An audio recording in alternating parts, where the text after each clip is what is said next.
আজকে আমরা শিখব মডাল ভার্বের সঠিক ব্যবহার।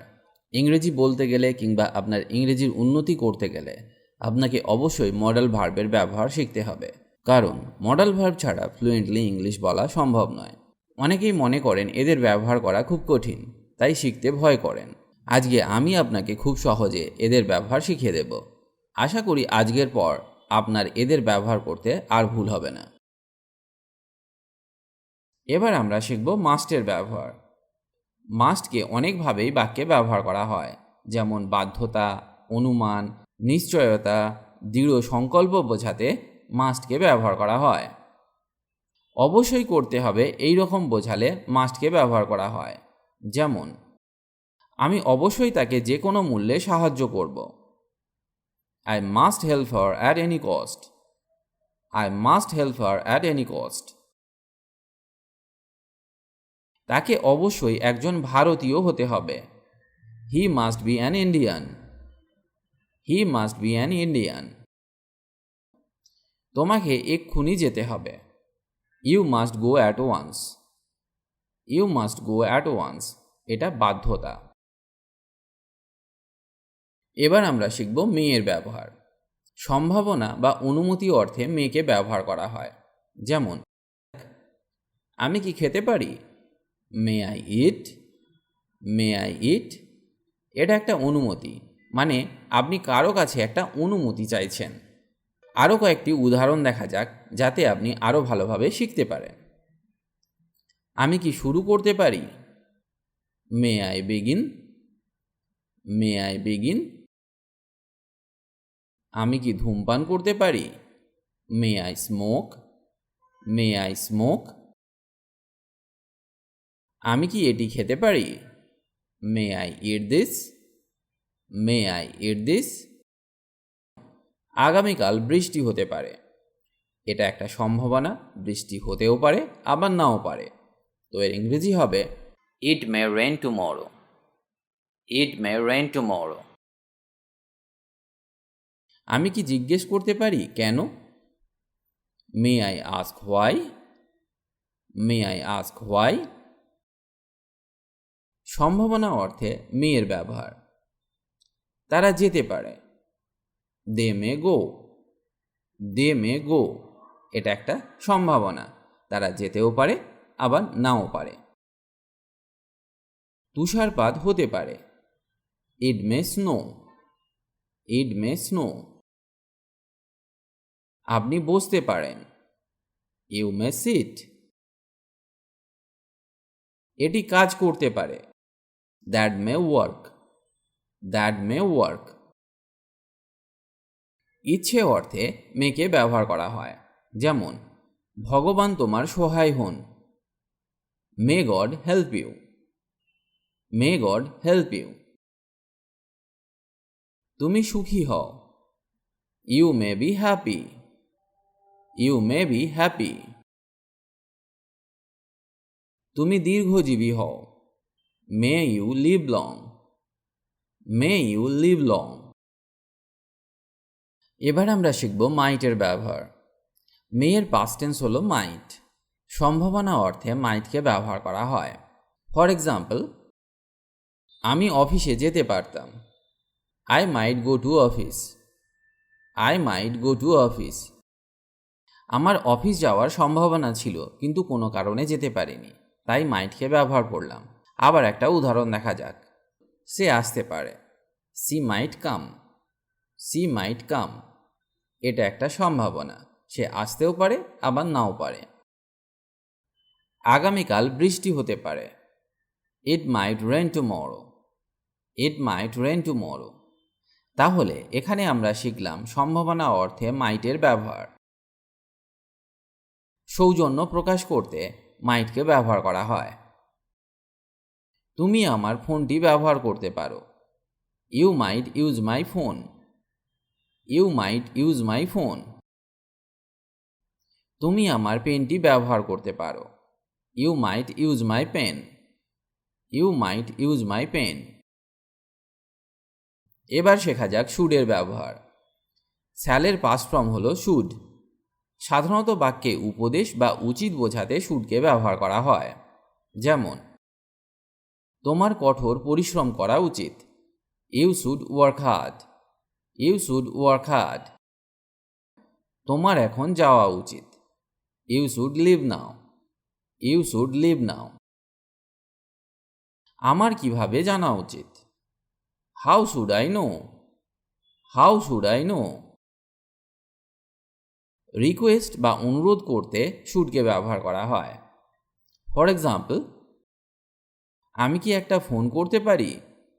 Should I make a phone call please? Should I make a phone call please? আমি কি অপেক্ষা করব? Should I wait? Should I wait? Can মানে পারা। কোনো একটি কাজ করতে পারবো কিনা বা সেটি করা সম্ভব কিনা তা বলার সময় বাক্যে ক্যানকে ব্যবহার করা হয়। সামর্থ্য অর্থে ক্যানকে ব্যবহার করা হয়। আবার কখনো কোনো কিছুর অনুমতি দিতে বা কোনো কিছুতে অনুরোধ করতেও বাক্যে ক্যানকে ব্যবহার করা হয়। এবার শেখা যাক কিভাবে ক্যানকে বাক্যে ব্যবহার করা হয়। আমি খেলতে পারি। I can play. I can play.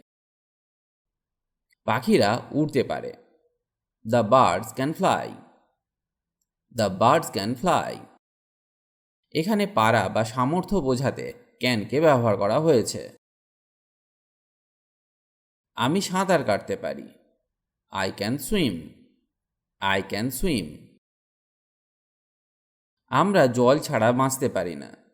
We can't live without water. We can't live without water. এই বাক্যগুলিতে ক্যানকে ব্যবহার করা হয়েছে পারা বা সামর্থ্য বোঝাতে।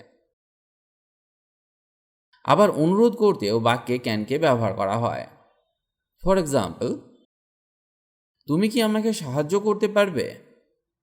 Can you help me? Can you help me? তুমি কি আসতে পারবে? এটা একটা অনুরোধ, তো এর ইংরেজি হবে can you come? Can you come? অনুমতি অর্থে ক্যানকে ব্যবহার করা হয়। ফর এক্সাম্পল, আমি কি আসতে পারি? Can I come? এটা একটা অনুমতি। আরেকটি বাক্য দেখা যাক। আমি কি খেতে পারি? Can I eat? Can I eat?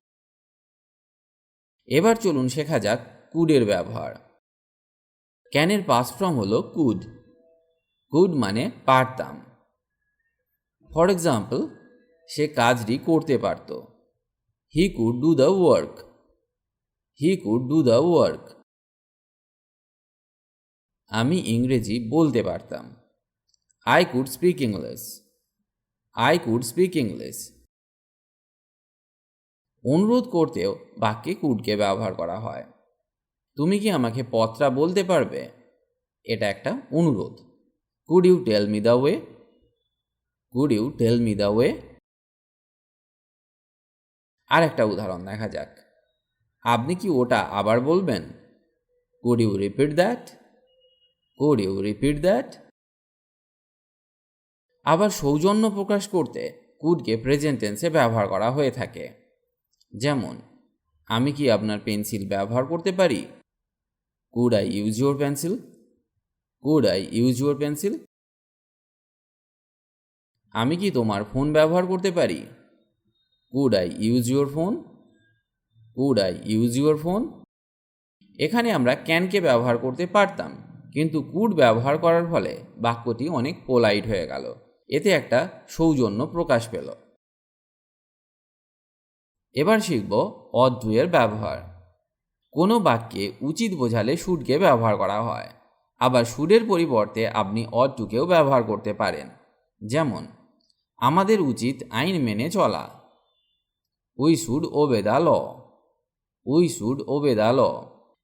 এখানে আমরা শুডের পরিবর্তে অড টুকে ব্যবহার করতে পারি। যেমন, we ought to obey the law. We ought to obey the law. আবার একটা উদাহরণ দেখা যাক।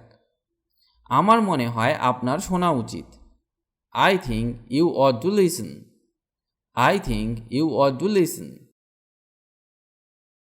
তোমার তাকে ধন্যবাদ দেওয়া উচিত। ইউ অড টু থ্যাংক হিম।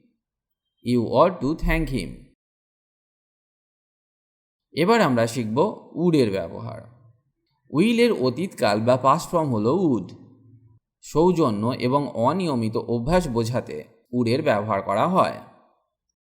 যেমন সে ধূমপান করত, he would smoke. He would smoke, সে আগে ধূমপান করত কিন্তু এখন আর করে না। এটা একটা অনিয়মিত অভ্যাস, তাই এখানে আমরা উডকে ব্যবহার করলাম। আমি সাঁতার কাটতাম, I would swim. I would swim, আমি আগে সাঁতার কাটতাম কিন্তু এখন আর কাটি না। এটাও একটা অনিয়মিত অভ্যাস। এই ধরনের বাক্যগুলিতে আমরা উডকে ব্যবহার করতে পারি। তিনি প্রতিদিন 8 ঘন্টা পড়তেন, he would read 8 hours per day. He would read 8 hours per day, এটাও একটা অনিয়মিত অভ্যাস। আবার সৌজন্য প্রকাশ করতে উডকে ব্যবহার করা হয়ে থাকে। যেমন আপনি কি আমাকে কিছু টাকা ধার দিতে পারেন?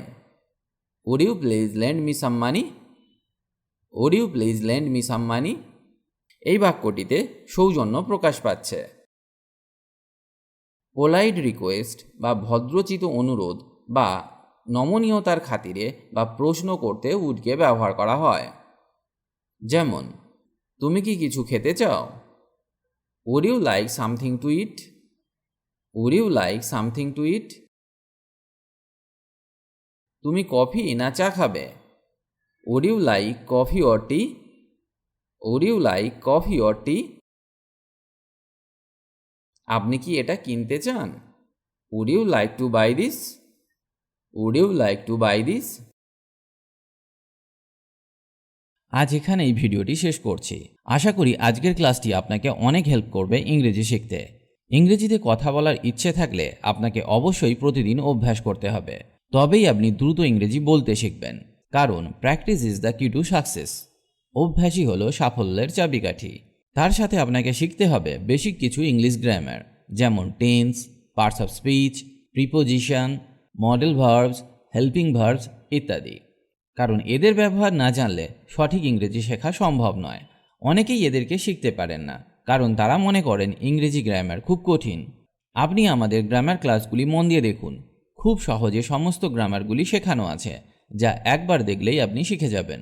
লিঙ্ক ডেসক্রিপশন বক্সে পেয়ে যাবেন। সবাই ভালো থাকুন আর আমার সাথে ইংরেজি শিখতে থাকুন।